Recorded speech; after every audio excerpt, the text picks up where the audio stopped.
Hi, everybody. I'm Wendy Murdoch, and this is Webinars with Wendy. This is webinar number 284. Oh my gosh. Like, unbelievable. And I'm so glad to have Jillian Kreinbring back. This is your third? I think so. I think it's your third. Or it might be the fourth. I don't know. I can look. I think it's the fourth one. Awesome. And it's so great to meet people on Zoom and then, see them live. Like I just met Dr. Vargas here at Spy Coast. I did a demo of Surefoot at Spy Coast Farm here in Lexington. I'm broadcasting from Lexington, Kentucky, because I was down here doing a 2-day Surefoot workshop. And she looks just like she did on Zoom. It was so cool. That's cool. I, however, don't look like this. No, you look better in person. Oh, you're lovely. So as you can see on an evening webinar, we have not had anything to drink. Maybe we should have, but. Did you see my cup that I've been given for my webinars? Oh, that's awesome. Is it? It is not whiskey. Okay. Nor is it coffee. Okay. So that's probably enough detail. Now everybody can guess what's in Jillian's mug. That's right. Put that in the chat or the Q&A. That's right. Awesome. All right. So Jillian, let's dive right in because I know that you have a lot to talk about tonight and I'm so excited. We're going to be talking about the hindquarters of the horse. So take it away, Jillian. Awesome. Well, we always hear about how important horses' hindquarters are in terms of, the hindquarters being the engine of all the things that we really want to do with our horses. And, I thought long and hard about, well, what am I going to talk about when it comes to the hindquarters? Because there's so much to talk about. And I think one of the things that's kind of important to consider is simply looking at the bony structure that comprises the horse's hindquarters. Like, what is the bony structure that gives shape to your horse's hindquarters? And then once we look at the bones, then we'll go ahead and look at joints, because the joints of the horse's hind limb are so incredibly important to any athletic endeavor that we want to do with our horses. And I think there's a lot of confusion about the joints of the hind limb. Mm-hmm. And we could talk for a whole week just about the joints of the hind limb. So tonight I'm just going to, briefly highlight some of those joints, briefly get into some of the more complex joints like the stifle and the hock and how they work in conjunction with one another. But more importantly, I think it's a really good thing to be able to develop our eye for hind limb shape. What makes a horse's hind leg too long? What makes it too short? And how do we actually look at the horse from behind in terms of, is this horse truly cow-hocked? Is this horse truly bow-legged?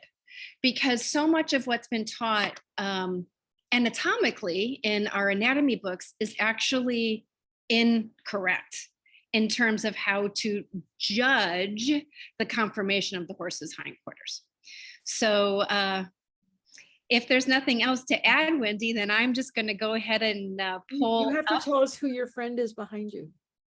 Oh, this is Mrs. Wiggles. She's pretty wiggly. I'm not sure I shared this story before, but I had a wish list where I really, really wanted a whole skeleton, right? Because I'm like, oh, that's going to be such a great teaching tool if I can get a whole skeleton. So, I started looking around, and Walter Varco, who does articulated skeletons in New York, he does these beautiful, fully articulated skeletons for the mere price of $8,000 to $12,000. So I was like, ooh, I'm not going to be able to do that.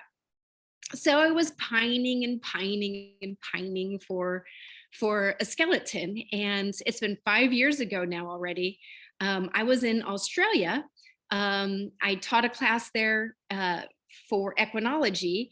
And then I went and spent 3 weeks with Manolo. And while I was there, one of my students from Dallas emailed me and she says, hey, Jill, there's a whole bunch of horse bones for sale on Craigslist for $1. And I'm like, really? I'm like, well, that's cool. I said, would you mind, you know, emailing them back and saying that I would be really interested in the bones? So she did. And then she texted or she emailed me back and she says, you know, this guy is being kind of weird because he wants to know what you're going to do with the bones. She said, so I think you should just email him yourself and tell him, you know, what you want to use the bones for. So I thought, okay, well, I'll do that. And I thought, well, maybe it's his heart horse, you know, maybe this was like a super special horse to him. So I texted him and I introduced myself and said, you know, I teach functional anatomy and, you know, the bones are such a great learning resource. And so, you know, if you're willing, I would love the opportunity to have the bones and I can have somebody come pick them up because currently I'm in Australia. So he emailed me back and he says, I think that you are a perfect match for the bones. And I'm like, oh gosh, this is getting weird. And he said, how big is your horse trailer? And then I thought, oh my God, how many bones does this guy have? And he says, well, it's on an 8-foot base. And then I was like, are you getting rid of a fully articulated skeleton? And he's like, oh yes, it's a museum quality skeleton. Wow. And I got it for $1. Unbelievable. And like, how did he come by a fully articulated museum quality skeleton? Well, it's a story all of its own, but he's an avid hiker and he was in Arkansas hiking and he came across a deceased horse out on the trail and he thought it was really strange because there was a rope around the neck and he just left it. But he went back a year later and all the bones were still there. So he packed them out and then he taught himself how to articulate a skeleton. And this is what he does for fun. So when Casey went to go pick up the skeleton, he was actually working on an alligator. Wow. So he that's just what he does for fun. And then he finds homes for Alligator skeletons. Yeah, what are you going to do with an alligator skeleton? But the coolest thing, Wendy, about it all is that this skeleton came with a manual that he wrote on how to fully articulate a skeleton. Every bolt, every piece of material that you need, it's really remarkable. And I should really share that with Diane and Pam, because I think it would be so cool to offer an articulation class. Yeah. You know, like I know Walter does that and he will travel to places and he will articulate a skeleton with a group of people. And so I had mentioned that to my friend Tracy Vroom in Colorado. I was just there teaching. She's such a love. And so she's going to have Walter come and articulate a skeleton for her school. Mm-hmm. Very cool. But I was thinking, like, what a great thing, like if you wanted to do it for a fundraiser, like, you know, some of these amazing schools or like the Masterson method, or like you could provide the workshop, or Pam and Diane or whoever, where you have a class and you assemble a skeleton. There's no better way than to understand movement than to actually feel how the bones are articulate. Absolutely. And when you feel the joint, the bones can only do what the bones can do, and you can't ask it to do something it can't do, right? But you don't know that until you play with them and feel it. It's like it can only move this way, but not that way. And it can move this way, but not. And then you understand what that joint is going to do in relation to all the other joints. So absolutely, I think it's just such a fabulous thing. And then, you know, that skeleton could be auctioned off. You know, and I've already got a great idea for, I was just, anyway, we need to move on, but I have a great idea and I'm going to pass that information along to somebody because I know that she'll really like that idea. And your skeleton is so white. He's been bleached, obviously. And painted. Oh, okay. Yeah. So they bleached him and painted him. Very unlike like these other bones we're going to look at. Right. Sort of more what you would get when you find them in the ground, and there's more material on them. Yeah. So anyway, really, really wonderful learning experience. And, you know, once you feel those bones and you start to articulate them, like we're going to look at here, with the stifle and the hawk, suddenly you can start having what's referred to as applied science, right? Where you're applying the knowledge that you've learned theoretically to your horses. And, without the science, I've said this a couple times, without science, what we do with our horses is just an experiment, or it's a guess, right? Yeah. Because there's been plenty of times I've asked my horses to do things that just they were incapable of doing. And I, later on in my life realized it was quite unfair, because their bodies just didn't move that way. Yeah. Or at But least if they you don't know, shouldn't. you don't know, right? I mean, that's the thing. Absolutely. So, well, all right, my dear, shall we go ahead and pull up the PowerPoint? Oh, absolutely. Let me make sure I make you co-host here, which I got behind in my duties. Okay.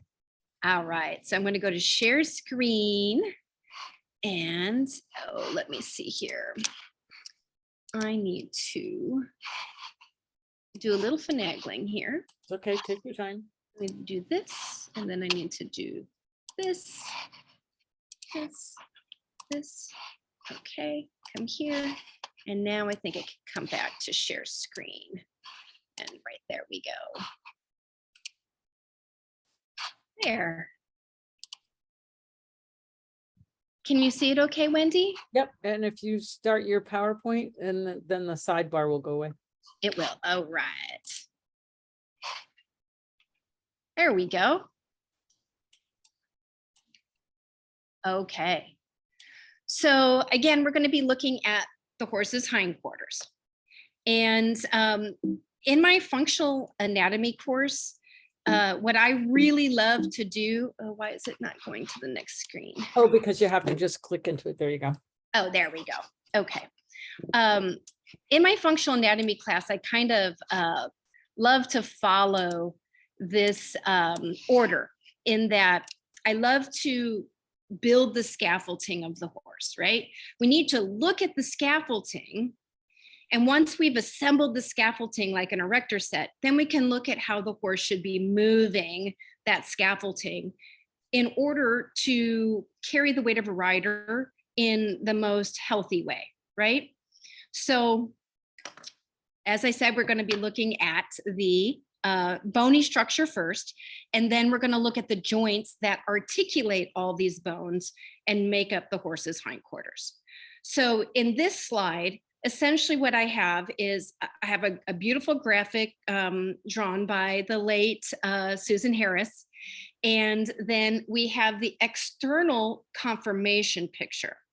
So whenever we're talking about anatomy, right? Anatomy and conformation, those two words are always being used kind of inappropriately when we're talking about functional anatomy.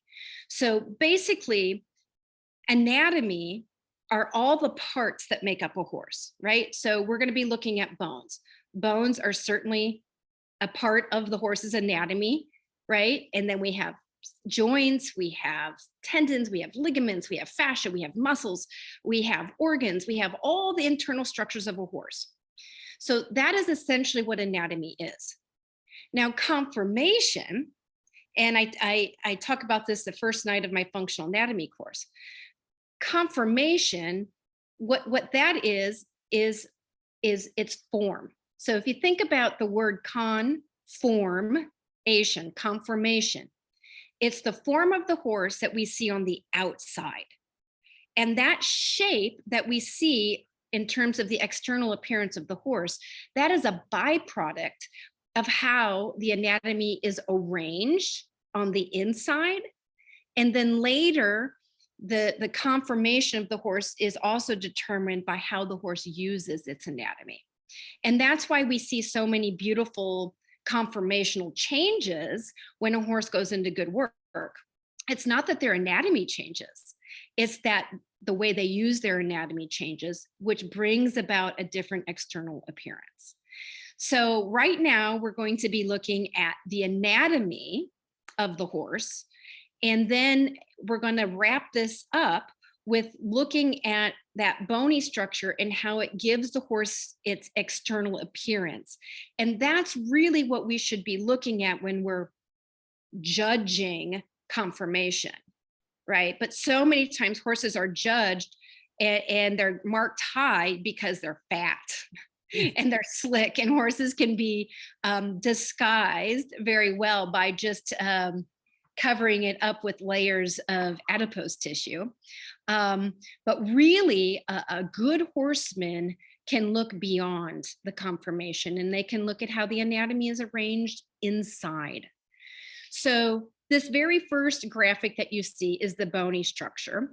And then the second picture is a way for us to look at the horse's conformation. So the buckskin horse is given his shape by how his parts or his anatomy is arranged on the inside. Okay, so just to go quickly here, the hindquarters, again, are super important because they truly are the horse's engine block.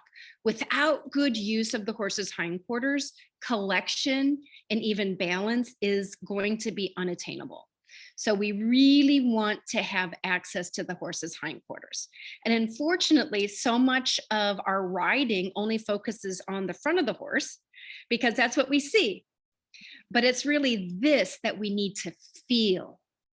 And that is so important. We need to feel this part of the horse so that we can then shape the horse's energy, shape his scaffolding in a way that makes it easy for him to carry us. So I believe the last talk we had, Wendy, we talked about the lumbosacral joint, and we talked about the importance of that connection. So we're going to just continue on from there, right? So I'm not going to go much into the lumbosacral joint. And if people want to have a refresher on that, they can always go back and watch that particular webinar. Yep.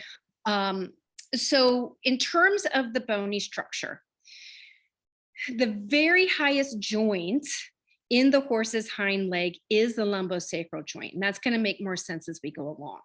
But let's take a basic look at just the bones. So the primary bones of the horse's hind limb are his pelvis. And then from the pelvis, we have what is referred to as the horse's femur. And then the femur articulates with the tibia and the fibula. And where those two bones articulate, that's actually what makes up the horse's stifle joint. Too often people point to the patella and they call that the stifle, but that is a part of the stifle mechanism, but it's not the stifle itself. Once we move beyond the fibula and the tibia, then we move into the tarsal bones, or we look at the horse's hock. And there are actually 6 bones that make up the horse's hock. And then from the hock, then we move more into our distal limb, right? So we move past the tarsal bones, and then you get into your cannon bone, and you have your pastern bone. And so you have P1, P2, P3 essentially, and you have your sesamoid bones. So that is the bony structure of the hindquarters. And we cannot forget also about the sacrum, which is directly attached to the pelvis. And we're going to look at how that is attached here in a bit.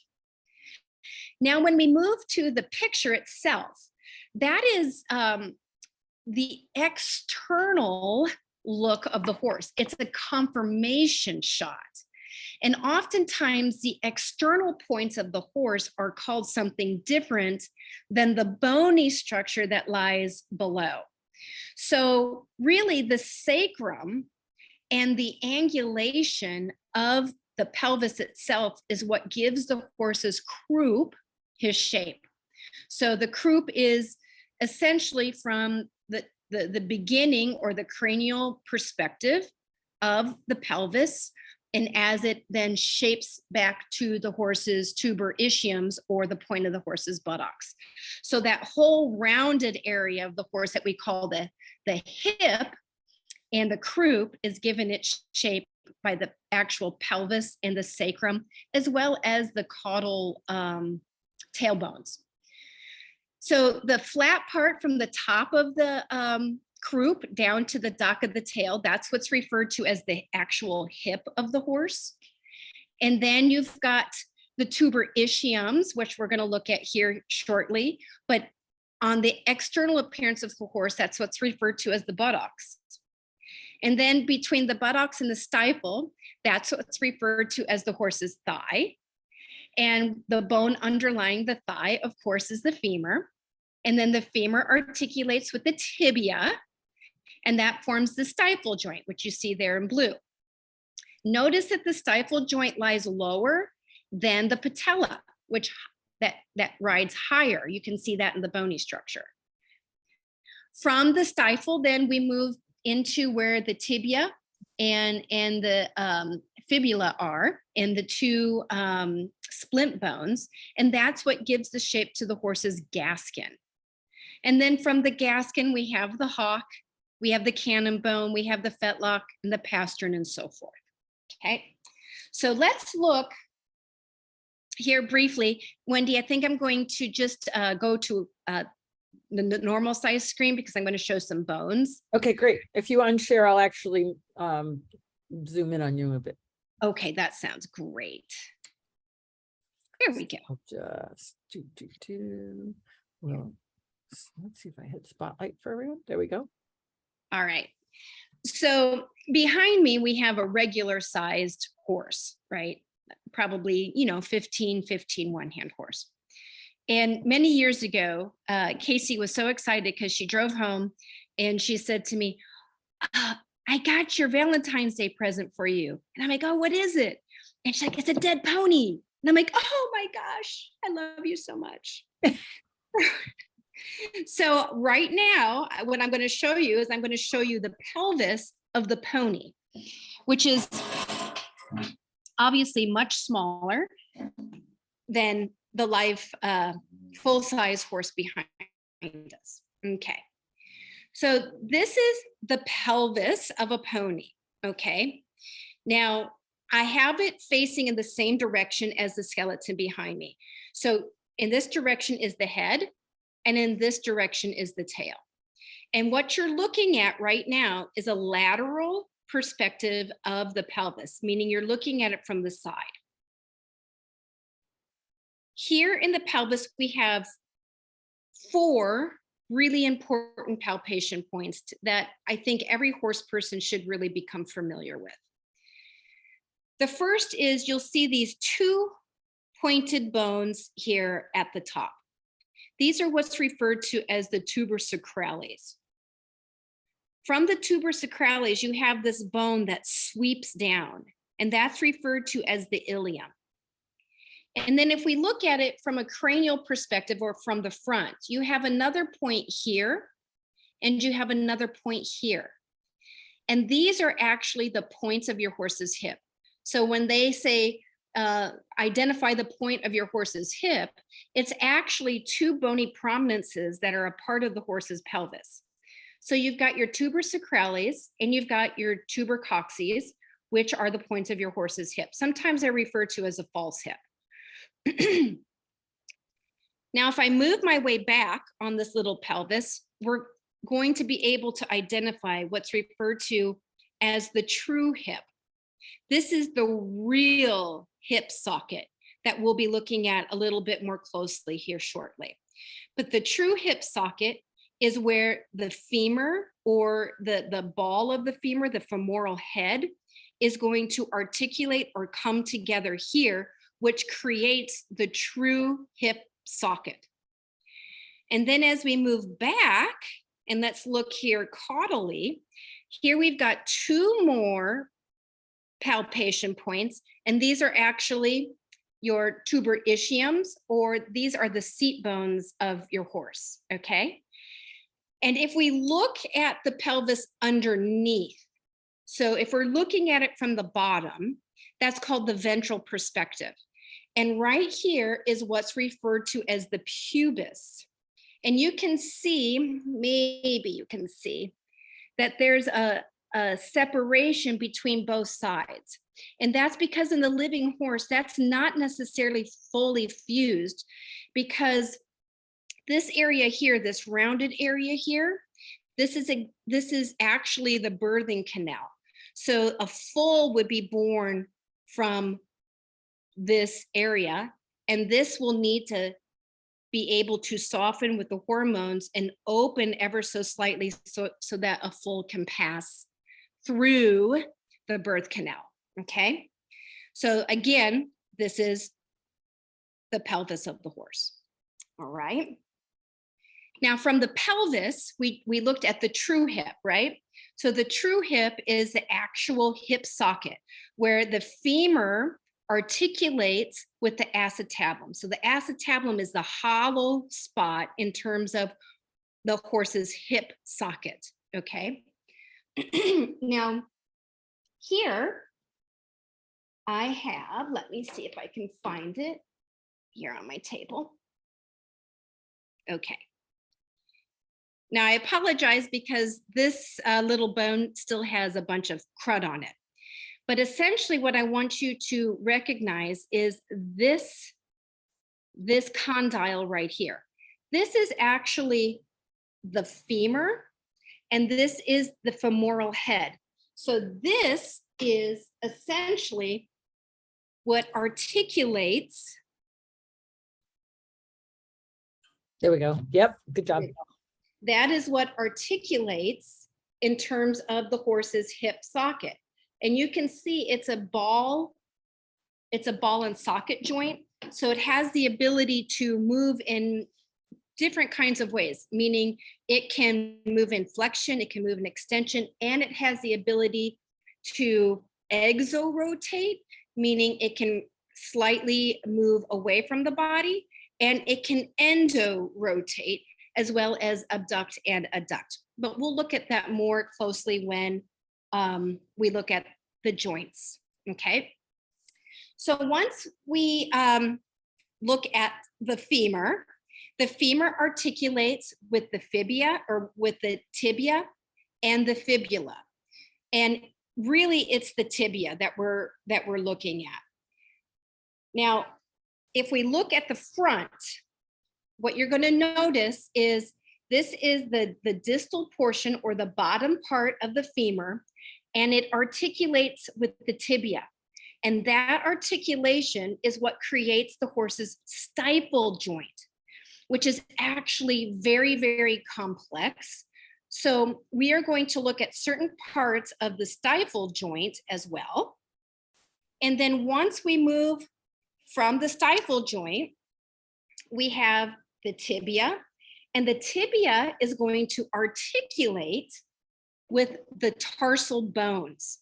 And the tarsal bones, or the tarsus, is what essentially makes up the horse's hock. And the hock consists of 6 bones. It's not just one bone, it's actually many bones that are really tightly knitted together with lots of ligaments and tendons. So right here, we have the little hock joint, okay? So here we have the calcaneus, and here we have the talus, okay? So those are 2 bones. Now, when we look at the hock from the front, you're gonna notice that there's a big bone right here. Now that is what is called the central tarsal. But in this specimen, these are fused and they should not be fused together. So I have another example of the very same bone.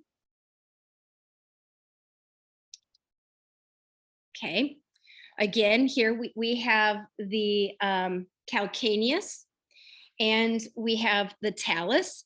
And here you can see that these 2 bones are actually separate bones. We've got the central tarsal bone, and then we've got what's referred to as the third tarsal bone. When I hold these up together, you can see that this one is fused and this one is not fused. And it's not uncommon for bones to fuse in the horse's stifle, although I would say it's not ideal. In the hock. In the hock, yeah. And Sharon May Davis said that upon all of her dissections, what she has found is that the first and second tarsal bones, which we're going to look at here, 1 and 2, are almost always fused. So that's interesting to me. Whereas Yannick of Vlugin from the Vlugin Institute would say he would really prefer nothing to be fused. But more importantly, what I want to bring your attention to is what is referred to as the fourth hock bone. That's called the fourth tarsal bone. And it is sometimes referred to as the cuboid bone. And we're going to come back to the cuboid bone. And you can't see it all that well because I have dried material on this horse. Let me see if I can see it better on this one. Yeah. You can see the fourth. You can see the fourth tarsal bone here called the cuboid a little bit more clearly. Now, if you look real close, you're going to see there's a little hole there. Can you see that, Wendy? Yep. Okay. Now, that's really, really important because that little hole is an opening for vessels. And what we're going to learn once we complete this bony structure is that when the horse moves his stifle, that little cuboid bone actually rotates slightly in and it rotates slightly out upon flexion and extension. And we don't want to lose the mobility of that cuboid bone because with that, when it turns in towards the body, that's called endorotation. And when it exits the body or rotates slightly away from the body, that's called exorotation. And that works in coordination with flexion and extension of the hind limb. And what that does is it acts like a little pump. And that little pump is what helps with the vascularity of the distal limb. So that's why when they say, oh, you know, it's okay if the hock fuses. Well, I think there are certain areas in the hock where we definitely don't want it to fuse. And we definitely do not want the tarsal, the fourth tarsal to fuse. And if we look at that fourth tarsal bone again a little bit more closely, right here, you're going to see, you see this little bone right here, Wendy? Mm-hmm. Okay, that's a splint bone. Okay, and you can see that the splint bone is actually has a direct articulation with the cuboid bone. And it used to be popular that when there was a horse that had a splint, that they would remove that splint bone. But there's a huge ramification to that in that now you've destabilized your hock. And if it destabilizes, then it's going to set up the cycle for arthritis, and you set up the possibility for this cuboid bone to ossify, which then will diminish overall the vascularity to the distal limb. So yes, it's important to keep all these little joints mobile. And as you can see already that it's a very, very complex joint because there are actually many joints within the hock joint. And then once we move beyond our hock joint, then we get into our cannon bones, and we're going to look at our cannon bones here shortly. And then you get into your fetlock and your pastern. You go P1, P2, and P3 right here. And here's your coffin bone, P3. Yep. And here you've got two little sesamoid bones right here and right here that are important in terms of a pulley and cable system to balance out the hind limb. Okay. So you're referring to endo and exo as opposed to internal and external rotation? It's the same. Okay. It's the same. And it's going to follow the same pattern as the hind limb travels in protraction and retraction. So, but we'll look at some of these joints a little bit more closely, and then we'll talk a little bit about how this scaffolding is actually erected. Okay. All right. So I'm going to go back to share my screen.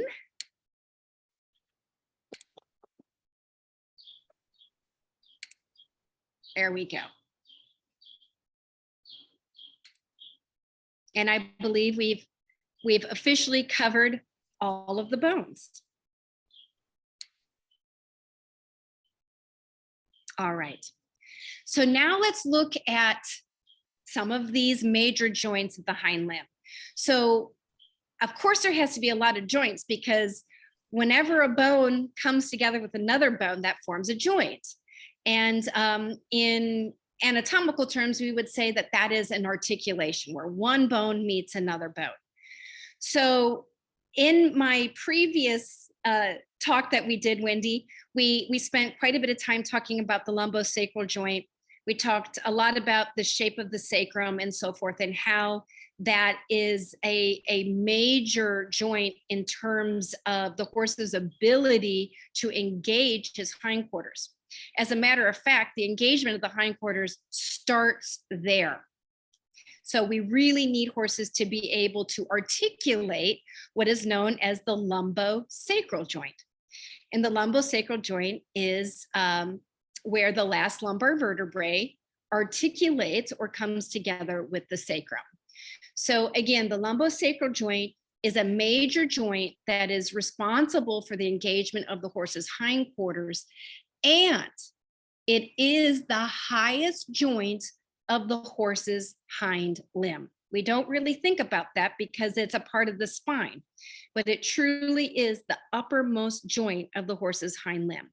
And what we're going to learn as we go on is that in the perfect world, upper joints should be the ones who are directly communicating with the joints that follow. So according to Dr. Deb Bennett, there is a biomechanical law, and that is that upper joints govern lower joints. And that's going to make more sense when we look at the Stifle Hawked connection and what's referred to as the reciprocating apparatus. Okay, so we move from the lumbosacral joint to the next pair of joints. And the next pair of joints are what's referred to as the sacral iliac joints. And oftentimes there's confusion between the sacral iliac joints and the lumbosacral joint. So let's, I'm gonna stop sharing and bring some bones up again. And we're gonna look at this little pony sacrum right here. Okay, so this little pony sacrum, right? We're going to look at the front part of the sacrum, which we looked at last time. And what we learned is it has an articulating surface here, here, and here, as well as two facet joints. Okay, so there's 1, 2, 3, 4, 5 articulating surfaces. But if I turn my sacrum and look at it from a dorsal perspective from up above, I'm also going to notice that there's a joint surface here and there's a joint surface here. Okay, so those two joint surfaces come together underneath. This is the ventral perspective looking from below, underneath to the pelvis itself. And the sacrum will articulate. There's two little rough edges right here and right here. So essentially the sacrum connects ventrally to the ilium of the pelvis, and where the sacrum comes together with the pelvis, bone on bone, that produces two joints. And those two joints are your sacral iliac joints. Okay, so when those two bones are articulated together,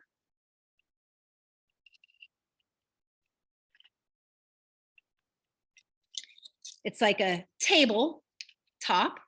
There we go. Can you see that well? Yep. Okay, so that is how the sacrum attaches or connects to the actual pelvis of the horse. Now remember that the front border that you're looking at now is the front border of the lumbosacral joint. So when the horse is coiling or engaging his hindquarters, when he brings the pelvis into flexion, the sacrum comes along with it. So again, we've got the sacrum attached ventrally to the pelvis at the SI joints. So suddenly you start to see how important the sacrum is, because the sacrum has so many, many important articulations, right? And this is why lots of things can go wrong here. Oftentimes, horses will have issues in their sacroiliac joints. They have pain, and a vet can go in and inject those, right? But I think there's so much going on in this region of the horse. We don't just have the sacroiliac joints, but we also have the lumbosacral joint.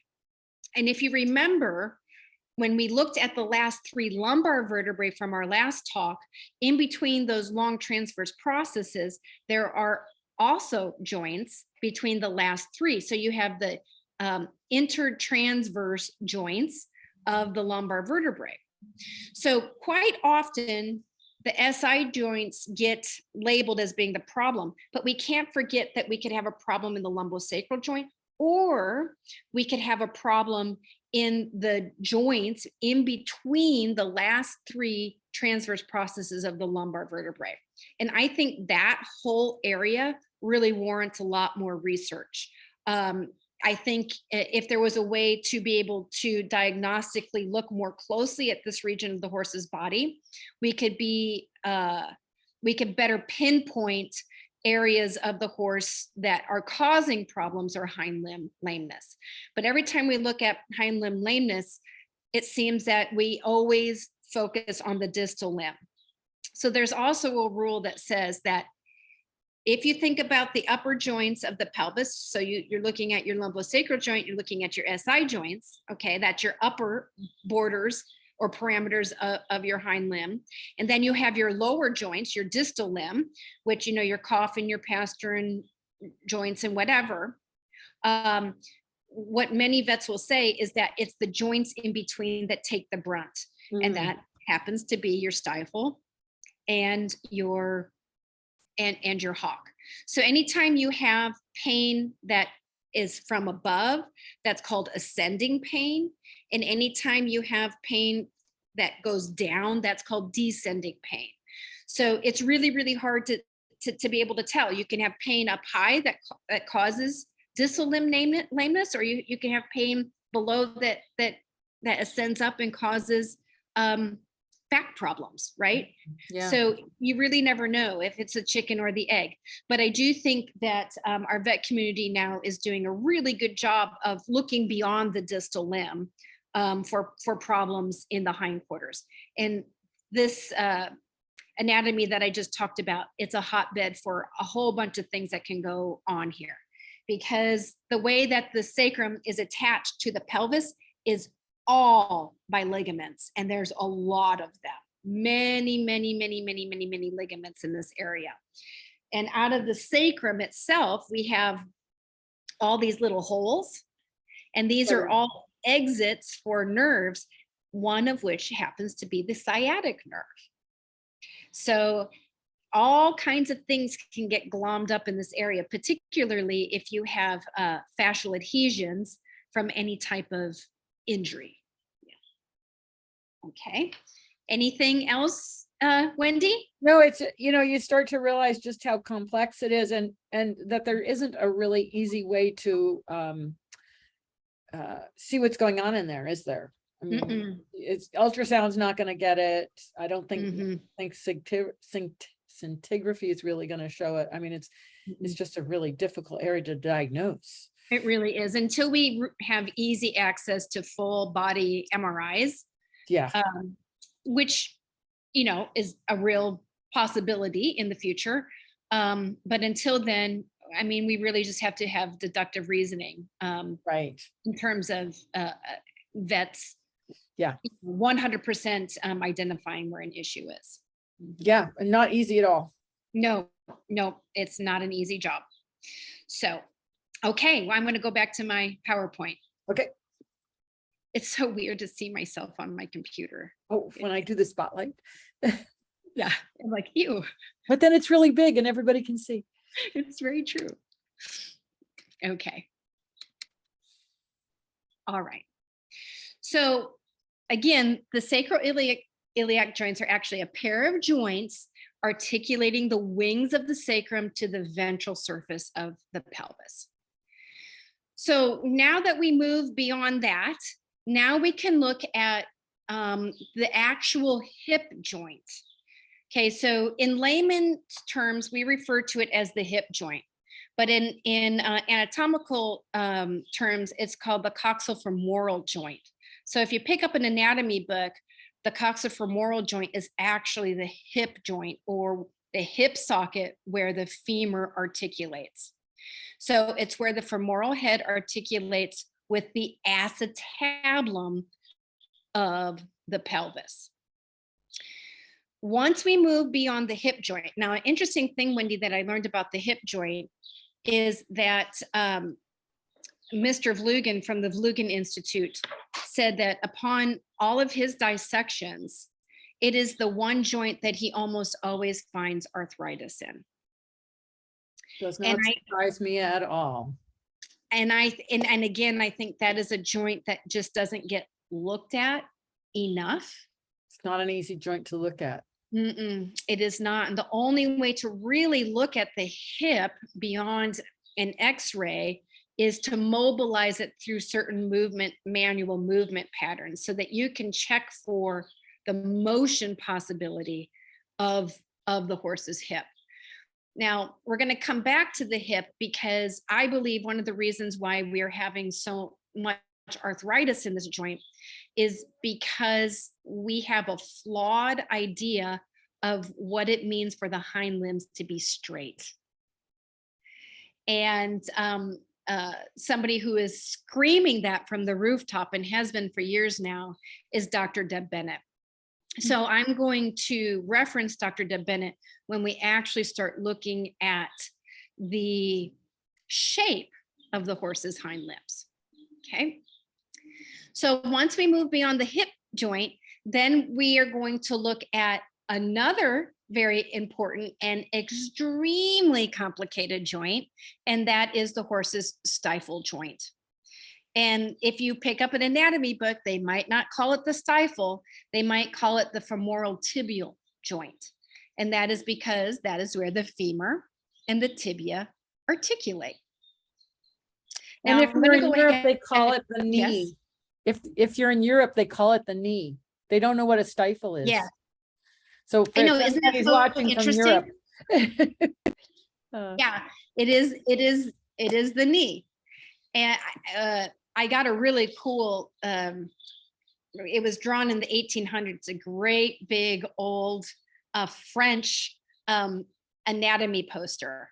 Oh, cool. And and the language is very, very different. And that is very interesting when you do start studying anatomy, because you have to be able to recognize if it's an Americanized term, a more Germanic term, a French term, a Latin term, because every country has ever so slightly different variations in terms of the anatomical names.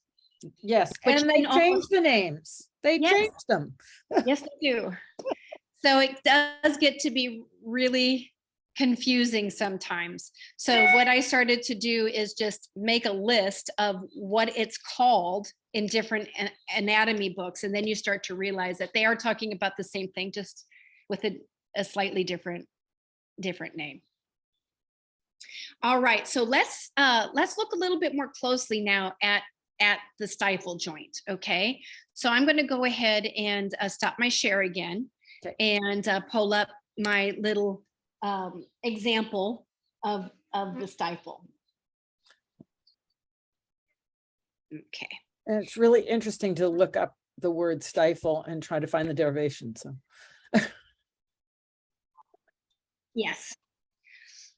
Okay. Now, the reason I really wanted to show you this bone is because it still has structures attached to it that we don't always commonly see because it hasn't fully composted. But first, I want to bring your attention again to the femur. Okay, so at the distal end of the femur. Yeah, I'm going to spot like you again. Oh, yeah. There we go. Okay. This is the lower part of the femur. Okay, and you'll notice that there's a discrepancy between these two condyles. Okay, now in the living horse, this is essentially between these two condyles, this is where the actual patella rides. It will glide up and it will glide down. And there are three important ligaments here. There's the lateral medial, medial, and I can't remember the middle ligament. But essentially these three ligaments work in coordination, particularly with the tensor fascia lata muscle, which I love calling the coffee muscle, works to draw the patella up upon flexion and extension and lower the patella in flexion and lift the patella in extension. And a horse has what's referred to as a locking mechanism or a stay apparatus. So within one stride, the patella will come up and the ligaments will hook over this medial condyle. And when the tensor fascia lata muscle engages, it will lift the patella back up and over this medial condyle as it slides down when it's flexed. So it flexes when the horse extends, it flips up over this condyle. And then when the horse begins to flex, it picks it up and slides it back down. And so you've got your patella sliding. Now, if the horse has poor anatomical arrangement or the horse is weak, what sometimes will happen is when the patella glides up and it hooks up over this medial condyle, it'll stick. And that's what we refer to as a sticky stifle. So essentially, it's when the patella comes in extension and then it comes and hangs itself up over this medial condyle that we have a sticky stifle. Okay. Now, what's really, really cool about what you're looking at right now, if I bring it up closer, is again, here you have your femur, here you have your tibia. Right here, you see this tissue here looks like a disc. Yep. Okay, you've got one here and you've got one here. Those are actually meniscus.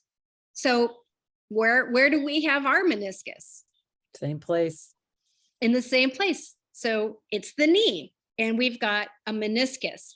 And that's something that, you know, we hear a lot about upper fixated stifles or sticky stifles, but we don't always realize that these meniscus can get slightly off center, and that can also cause a lot of stifle discomfort.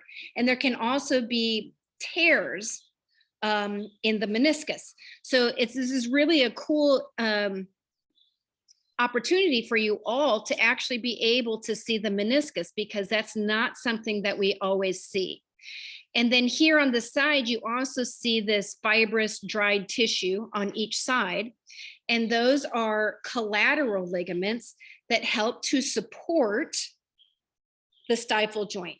Now, this stifle joint is opened at almost a 90 or more degree angle. So in the living horse, we wouldn't have this much of an opening, but it's a really, really great opportunity to see the inner workings of the stifle joint. Okay. Now, I also want you to notice that when you look at these bones, when you look at the distal portion of the femur, you're going to notice that these two condyles do not perfectly line up in terms of a parallel way. You'll notice that there's a slight rotation outwards. This is the medial side, the inside. This is the lateral or the outside perspective. And you'll notice that it will slightly be faced outwards or exo-rotated. Can you see that, Wendy? Mm-hmm. Yep. Okay. And now I'm building a case because we're going to look at that here in a couple slides. Okay. So once we move from the stifle, then we come back to where the tibia articulates with the tarsus or the tarsal bones. And there are 6 small tarsal bones that make up the horse's hock. And again, the hock is also a very complicated joint. It's not just where 2 bones articulate. It's everywhere where those 6 bones articulate with another bone is a part of the joint. Okay, so here we're looking at the hock from the front perspective. Okay, here we're looking at the joint from a lateral perspective. Right here is the point of your horse's hock. Sometimes this will get a cap on it, and that's called a capped hock. And there's actually a big bursa that sits over here. And the Achilles complex, I'm going to say it's a complex because it's not just one ligament, Achilles tendon. There's a whole bunch of tendons and ligaments that come down and attach here to the calcaneus, okay? But essentially, this is the point of your horse's hock. Now, the calcaneus articulates again with a bone that looks similar to the bone that we just looked at in the stifle, where there's a groove, okay? And you will also notice that those grooves are not absolutely parallel to one another, but they actually also slightly deviate to one side. Now here we already looked at this example, but this is the center tarsal bone as well as the third tarsal bone. And you can see on this one at one time that those were 2 bones, but they are now fused together. Here's the fourth. Okay, that's the cuboid bone. And right there's the little opening of where the vessels exit right there. Okay, so because this guy has rigor mortis, I can't flex and extend the hock, but if I could, what you would notice is that this little cuboid bone would rotate slightly in, and he'll rotate slightly out, and he'll rotate slightly in, and he'll rotate slightly out. And as he does that in flexion and extension, it acts as a little pump for the vessels here, and that's important for the vascularization of the distal limb. Okay. And here you've got your 2 little splint bones. And here you have your cannon bone. Okay. And here you have your fetlock. And then you have P1, P2, P3, which is your coffin bone. And behind here, you've got 2 little sesamoid bones. Okay. Were you able to see all of that, Wendy? Yeah, that was pretty good. Awesome. Okay. Now I'm going to go back to sharing my screen again. Okay. Well, and it's interesting that the name of the bones are slightly different. Well, of course, you know, in the human ankle and midfoot, they're called slightly different than the horse's hock. Oh. So you have cuboid, that's still there, but you have 3 cuneiforms and talus, right? So you have calcaneus and talus, those are the same. Yep. And then you have cuboid and 3 cuneiforms. So that's 3, how many is that? I have to add. Oh, and we have a navicular. We have a navicular in our ankle, but it's not the same as the horse's navicular. Oh, interesting. But yeah. So we could do a cross-species comparison, which I always find so. I love those. I love doing that. Yeah, it's really awesome. So again, the stifle joints is where the femur and the tibia articulate, and it houses the 2 meniscus that I was able to show you, which is really cool. I was so pumped that it still had the meniscus in it. And then we have the hock, which consists of several bones and joints. There are 6 to be exact. The calcaneus, the talus, the central tarsal, the first and second, which often fuse together, the third tarsal, and the fourth, which is called the cuboid bone. Okay. So now we've covered the bones, and we've covered some of the major joints. Okay. Now let's look at the length of the horse's hind limb. Okay. And we hear oftentimes that a horse is post-legged. Well, what does that mean? So let's look at what that means. All right. So when we look at total limb length, we're not just looking at the actual length of the bones, but we're also looking at the angles which are established between the bones. So when you're looking at a horse's hind leg and you want to determine the length of the hind leg, you want to stand your horse up in what's referred to as a neutral posture. Neutral posture is when you put the cannon bones absolutely perpendicular to the ground. Okay, so when you're assessing a horse's posture, the best place to assess it is to look at the limbs when the cannon bone is perpendicular to the ground, because it is at that moment, either in a stride or when the horse is standing still, that the limbs have the most weight bearing capability. If a horse consistently does not stand with the cannon bones perpendicular to the ground, it usually means that the horse is compensating somewhere in his body. Okay, so I'm always looking at my horse's posture when they come in. When I'm grooming them, I'm always looking, how are they standing? So when we look at this first horse, this gray horse, you'll notice that the hind cannon bone is perpendicular to the ground. Now, remember the tuber ischiums, the horse's seat bones?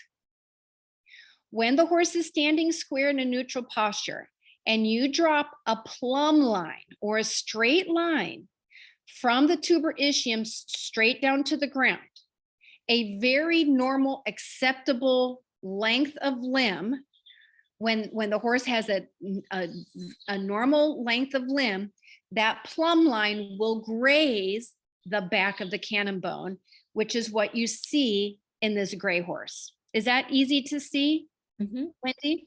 Yep. Okay. So that is a perfectly acceptable limb length in my book, right? Now let's move over to the chestnut halter horse. And if I can see where our breeding programs have really gone wrong, I'm going to say that I see it in halter horses, whether it's quarter horses, paint horses, or Appaloosas in our stock horse breeds, because they've started to breed for these like extremely muscular horses with these great big hips. And unfortunately, they've bred in several things. One is what you see in this chestnut horse. If you go to the point of his buttocks, his tuber ischiums, and you drop a plumb line straight down to the ground, and you look at his cannon bones, which are perpendicular to the ground, you will see that the leg falls very in front of that line.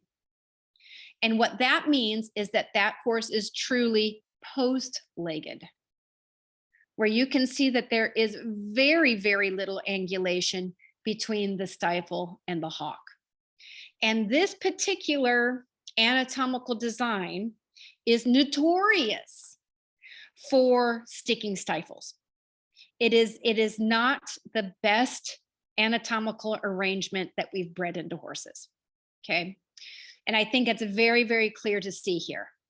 So beyond the fact that we bred small feet into the quarter horse population, we also have bred a lot of post-legged halter horses.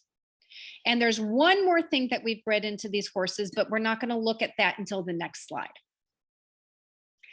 And then the last picture, the picture on the bottom, you can see that if you drop a plumb line from the tuber ischiums or the point of the buttocks, and you drop that straight down, you can see that the hind leg falls behind that line. And what that means is that that horse has a very, very long hind leg.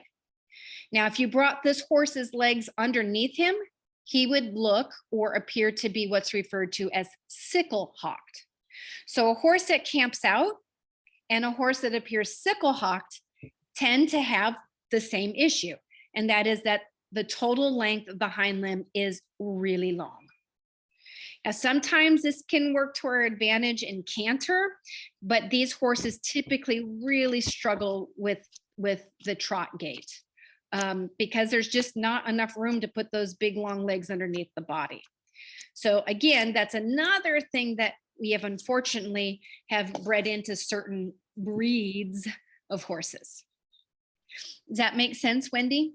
Yeah, we don't want to talk about the, yeah, yes, it makes sense. Yes, it makes sense. And this is mostly to help folks develop their eye. So, I encourage everyone to start developing an eye for internal structure. It's very easy to see the external conformation of the horse. Like a lot of people would look at this chestnut horse and just go, oh my God, he is drop dead gorgeous. But he's practically non-functional. Right. So in many ways. So, don't be fooled by the fat, slick, pretty headed horse. You need to start to develop your eye for the internal structure, which is, what I feel so passionate about teaching is helping people develop their X-ray vision to see what the internal anatomical design is, not just their conformation. Right? And so speaking of the internal arrangement of anatomy, that takes me to my next concept, which is also a very, very interesting thing. Now, I have borrowed these graphics from Dr. Deb Bennett because I don't think anybody teaches this concept any better than Dr. Deb. And it so often is absolutely incorrectly taught in anatomy and conformation books. So I'll tell you a little story because I grew up showing quarter horses and paint horses, and I showed a lot of halter horses. But back in the day, they were still looking for halter horses to be athletic horses, right? Yeah. That's the whole idea behind what a halter class should be, is to be able to look at the horse's anatomical structure so that you could make come to an educated conclusion about how that horse was going to move or his athletic ability, right? So when I was showing halter horses, this was very, very classic. I would go into my class, walk the horse in, trot past the judge, go into the lineup, and you square your horse up. So what does that mean? It means you put the two front feet side by side, you put the two hind feet side by side, you square them up. And then once I got the horses square, I was taught by many of a person in the quarter horse industry to go behind the horse, to stick my knee in between the hocks and to rotate each hock outwards so that the hocks were absolutely parallel to one another. Because that, in a halter class, what was determined as a horse having straight legs. Okay? Yeah. So you're going to have to kind of stick with me here on this one. Okay. All right. So I want you to look at the graphic that shows just the A and the B.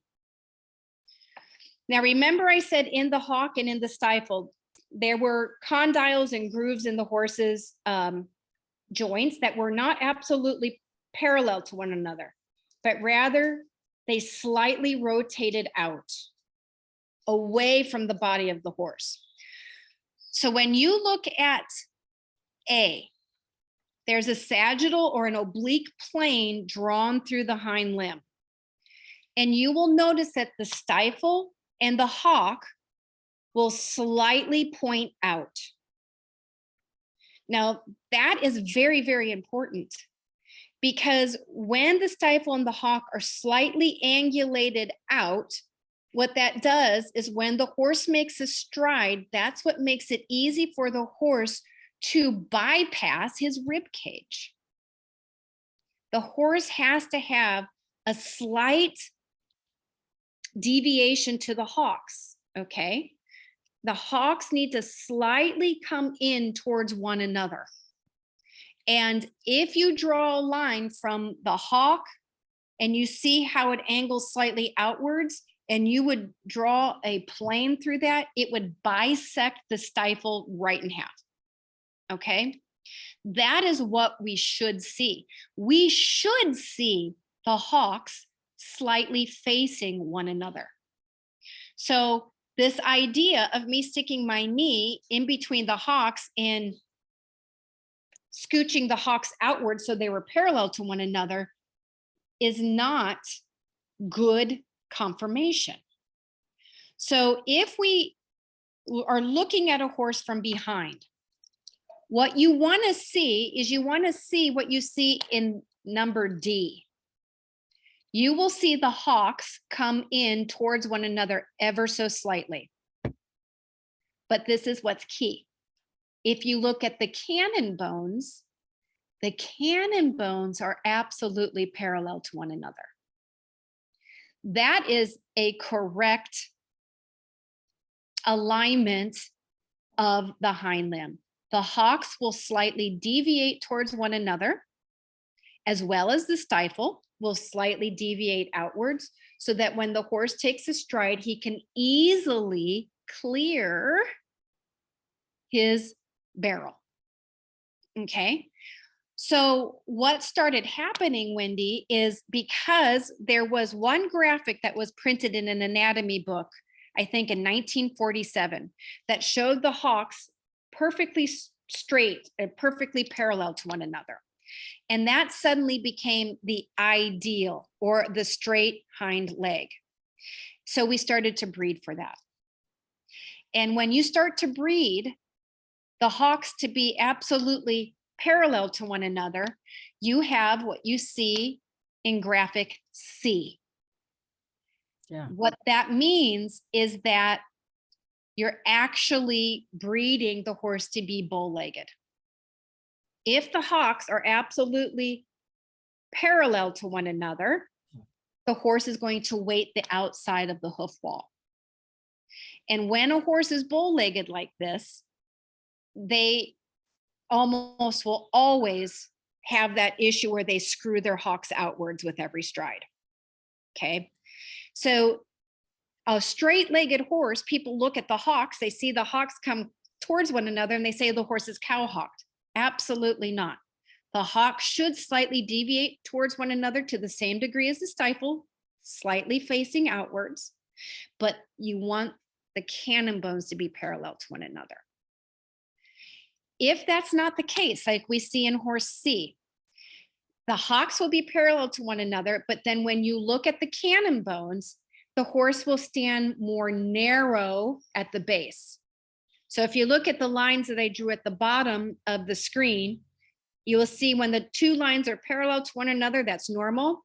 And then in the middle, when the horse stands more narrow at the base, where the cannon bones come in like this, that is truly a bow-legged horse. And we have bred so many bow-legged horses in the quarter horse industry, unfortunately. Now, horse B is also bow-legged, not to the extreme as C, but again, it's an example of a horse that has been bred to have straight hocks. Not a good thing. So the next time you go out and look for a horse, I want you to look at these things. Are the cannon bones parallel to one another, or are they more narrow at the base? Or are they more narrow at the top between the two cannon bones? And in that case, you then do truly have a cow-hocked horse. So a true cow-hocked horse is what you see in A, where yes, the hocks come in towards one another, but when you look at the cannon bones, they do this. Not this. This is bow-legged. This is straight. This is truly cow-hocked. Okay. Does that make sense, Wendy? Oh yeah. I didn't know they were doing that in the quarter horse world. I'm not around the quarter horses very much. Yeah, it's and I show quarter horses, in the 80s and throughout the 90s, and that was just what they did. And if you look at a lot of those horses, they're so bow-legged. So what will happen is they'll weight the outside of their hoof. Like, this is really important to hoof practitioners. Yeah, yeah. They'll weight the outside of the hoof, and then they'll flare to the inside. Well, and in the thoroughbred industry, but I'm talking a long time ago, I don't know what they're doing now. They would trim them to make them, they're a little bit pigeon-toed because they haven't broadened out, and they'd make them straight, and then they wind up with them, Yeah, not Yeah. in a good place. Yeah. So essentially, I just went out and took some pictures of Oh, wow. Great. some horses. And the very top, the very first horse is a cow-hawked horse. And this is her standing better than I normally see her stand, because normally she's extremely cow-hawked. But you can see that the hocks slightly deviate towards one another. Yep.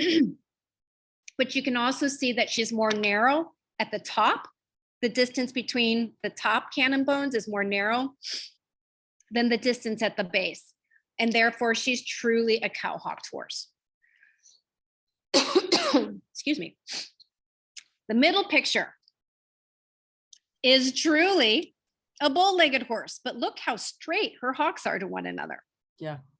Right? So now she throws the weight to the outside of her limbs. Now, that already sets her up for issues, right? Like, she's already has had a hock fusion. She's a young mare. She's 10, and she has hock fusion, because when you've got this type of discrepancy, the bony alignment is not supported in the way that it should be. So certain parts of the mechanism wear out long before they should, right? So with horses like this middle horse, what you start to see happening is they start to twist or to swivel their hocks.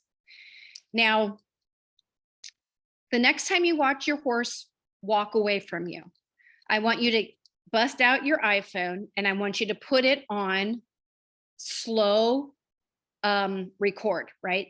So you have slow speed. And what happens is, this is a natural movement. When the horse brings the leg forward, the stifle will slightly come in as the stifle clears the rib cage. Then when the foot lands and the horse pushes the leg back, the hock will come almost parallel to the body. So the hocks come in when the leg goes forward, the leg lands, and when the horse pushes back, the hocks will slightly rotate out till it almost becomes parallel to the body. That is a very normal movement. So the next time you watch your horse, watch when his hind leg comes forward, the hocks will deviate in even more as the limb has to clear the barrel of the horse. Okay. Now, if you have a horse that is truly bow-legged, what's going to start happening is you're going to start to see medial lateral imbalances. Because there's no deviation of the hocks, they can't clear their rib cage real well. So they don't use their hindquarters as well. So they tend to be really difficult to engage, right? And then their lower backs get tighter. Their lower backs get tighter, their biceps femoris muscle gets a little tight. Then they start to have medial lateral imbalances in the hoof. And there you really start to watch horses that start to screw their hocks when they push back. And I think many of us have seen that, where horses look really wobbly behind. And a lot of times it starts with just an impaired theory about what's straight in the hind limb. And lastly, we have a horse that has the hocks that are slightly deviated towards one another, but the cannon bones are parallel. And that is essentially what we want to be looking for. And that gives the hind limb the best chance to clear the rib cage. It gives the horses the best chance to articulate and to bend at that lumbosacral joint and to bring that hindquarters deeply underneath their body. And it also helps to equalize the pressure from the bony column all the way through the distal limb. So for me, Wendy, this is always so interesting to look at how the hooves develop based upon the horse's anatomical arrangement. Yeah, has to respond to that. And this is where, again, I think surefoot pads are pretty amazing, because like you look at this middle horse, and he is, clearly medially weighting his hoof. Well, it would be very interesting to put a surefoot pad with a slight wedge that would actually just ever so slightly gently ask him to weight laterally. Yeah, and that's the cool thing with the slant pads. You can use them in supinated, pronated, heel high, heel low. I mean, there's no rules about it, so you can play with that. And I always go with what is the horse doing and follow that first before I start asking any other questions. Yeah, So, absolutely. but it's, and so then we get into the training problems that arise from these horses. Exactly. Like this mare here in the middle. Okay, this goes all the way up to her hip joint. Oh yeah. Right. I mean, the whole thing goes all the way up to that hip joint. And so I just think logic would dictate that she's going to end up having hip problems. Yep. Because she's so darn bow-legged. It's just like, any human that's bow-legged, starts to have knee issues or hip issues or whatever. Right. So what you're seeing in these three pictures are not a byproduct of trimming. These are actually byproducts of the actual structure. Of breeding, essentially. Yeah. And I think that's really important. Like this first mare, she's an interesting cross. She's a Chicaner saddlebred cross. Okay. The middle horse is a quarter horse, and the other horse is an Iberian horse. So really take your time, when you're looking at horses and you're starting to develop your eye for structure. It used to be back in the day that people really had to understand structure, because if they were making the investment for a horse that they were going to have as a part of their daily life, that horse needed to stay sound. Right. And in so many ways, we have so advanced in terms of diagnostics and understanding the body and how it works. And it's just amazing. But in other areas, we've really slipped back. Yeah, I agree. Like in terms of just what is good structure? Why did the old horsemen want good legs? Well, because it gave them a better chance to have a vital long life, a good, strong working life. They needed their horses to be sound to do man's work, right? Right. So they couldn't just afford to go out and get another one or spend a couple $1,000s on a vet bill. They couldn't. So exactly. They bred for good structure, good stamina, good bone. Exactly. So I think, really understanding the bony structure will really, it can possibly alleviate a lot of heartache for an owner. If you we always hear language that was actually derived from the horse world in everyday life now. Mm-hmm. Like you go buy a house, what did they say? Oh, it has good bones. It's a good fixer-upper because it's got good bones, right? Yep. It's got a good foundation. And that's the same for our horses. They've got good bone. They've got good legs. They've got a good build. They should be able to withstand the work and be useful for many years. And so, what kind of training can help? Well, like for a farrier, when you pick up this middle horse's legs, well, what does she want to do? She wants to hold them medial all the time, right? And then, there was a farrier that came out, picked up her hind leg, cranked it out to the side, and she almost fell over because she couldn't do it. And then she gets a rasp in her belly. Well, that's just completely unfair because she can't do it. So if I were to work her, what I might think about is, well, can I work her in some exercises that abducts that leg?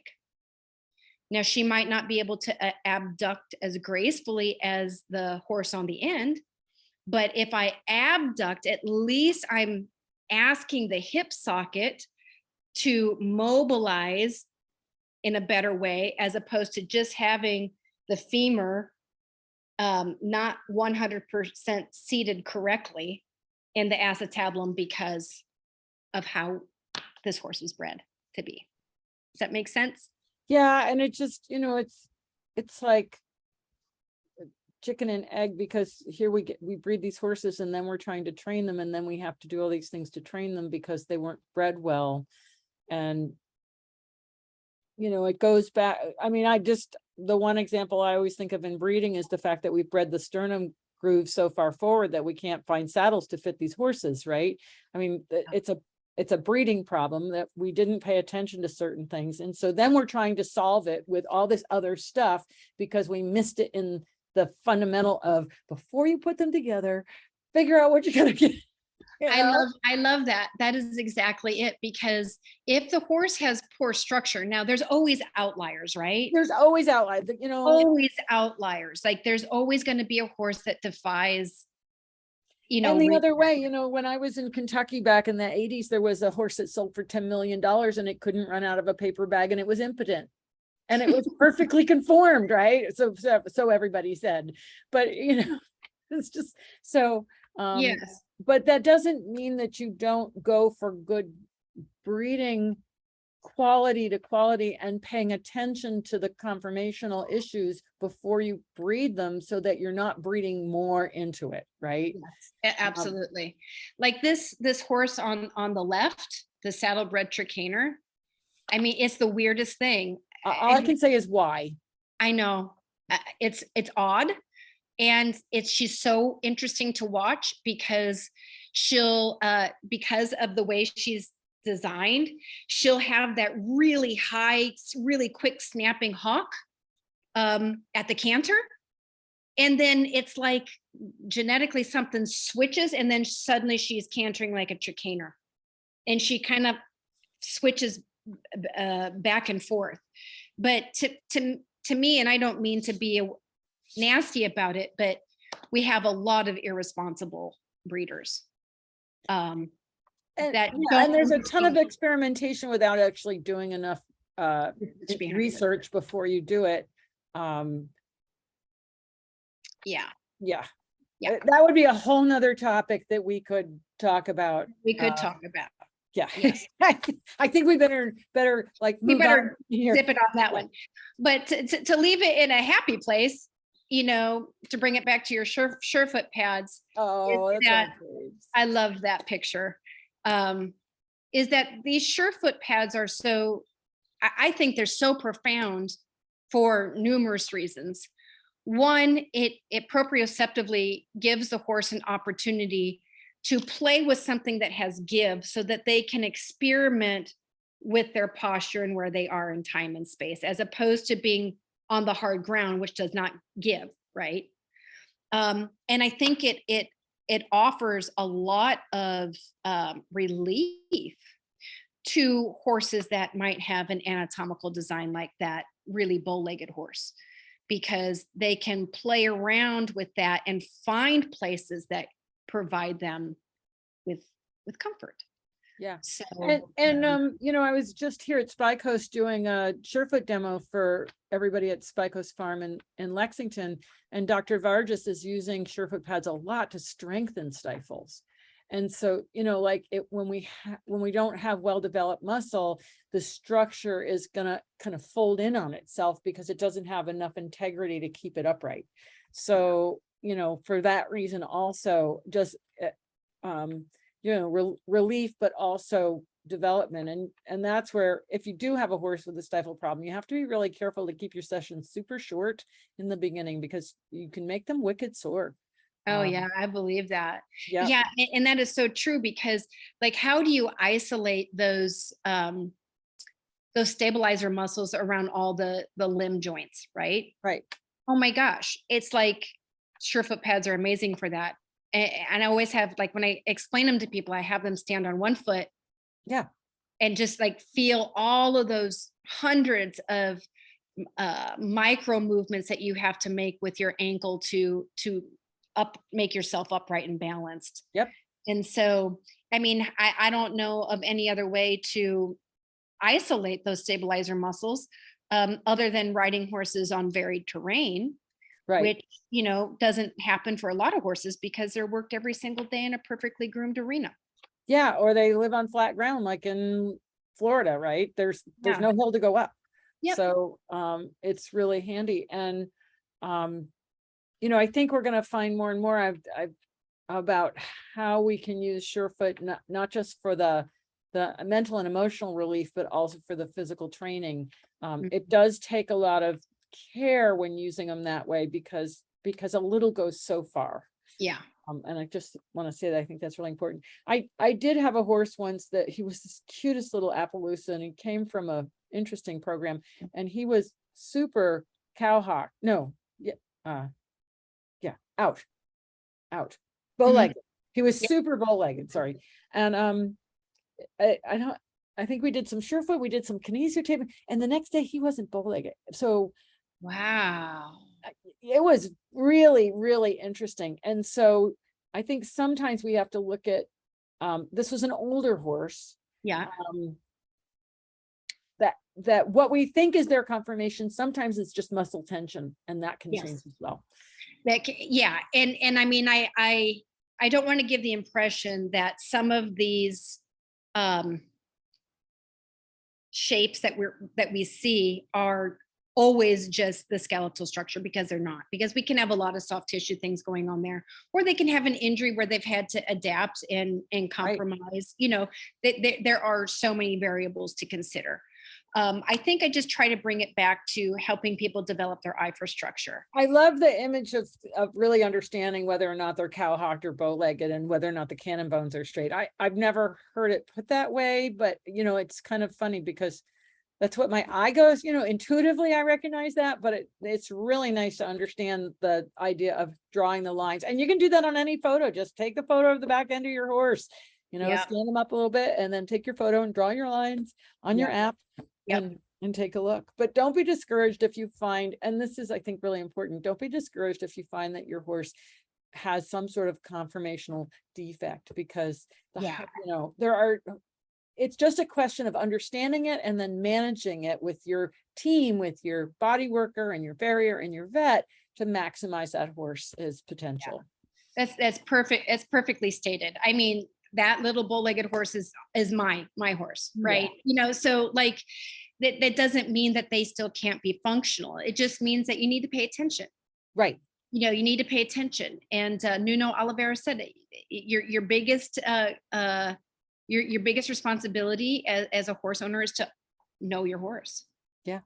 You know, understand your horse. Who is your horse? Not just emotionally and spiritually, but also physically. You know? Absolutely. And you know, I'm very curious, and I know we're running short on time now, but like Diane Sept, you know, she has seen so many changes in the Tennessee walking world, and how so many of those horses have been bred to have really, really angulated and odd hind legs, just to move in a spectacular way that the human thinks is beautiful. It's good. Yeah. Right. But you know, I'm always going to look at, and maybe this is what makes me kind of a purist, but I draw a lot of my decisions based upon the natural world. What is a part of the natural world in the cycle of nature that lends itself to healthy movement and structure? So, you know, it's just like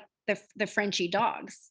Yeah. The cutest things in the world. We have clients that have them and they're just adorable, but you know, they come with a lot of problems because of what humans did to them, or German Shepherds, or, you know, whatever. So someone's asking, is it possible to send pics of our horse to get feedback on how best to use our Surefoot pads? I would just tell you to start playing with your horse and listen to him, and he will show you that I'm not standing there with him, you are. And the beauty of Surefoot is when you start messing with it, and you give them a voice and you let them experiment. Don't go it with a, I'm going to treat this problem by doing this particular thing, but just with curiosity and with allowing them, they will start to show you what they like. And then they will start to show you how you can use it to help them. And it's so individual. Yeah. So somebody's asking, I missed this in a question. Is it normal for a horse to be slightly toed out behind? Yes. Yep. And that also in terms of toe, like let's think about the front feet, if they toe out a little bit, that a lot of times has to do, it can be how the bones are arranged, but it can also have a lot to do with soft tissue because we don't have any collarbones, right? So that can be a young horse who's, butt high and, low in the front, and they're just, kind of hanging off of their sling and drawing their elbows in, and they look a little toed out, just give them some time, particularly young horses. Yeah. I will never forget. I went to see Bettina once, and she had this, I wish I could remember his name now. She had this stallion, but he was a baby, and he was so toed out and so narrow. And I thought, oh, what is she doing with this horse? I just couldn't believe. And I went back, and he was the broadest chested, most muscled horse I've ever seen in my life. He was so square. And I'm like, okay, all right. Yeah. I got a new baby in February, 2 babies. Why? I don't know. Because, but anyway, when the filly got here, I went, oh, she is so cow hawked, and she looked curb hawked.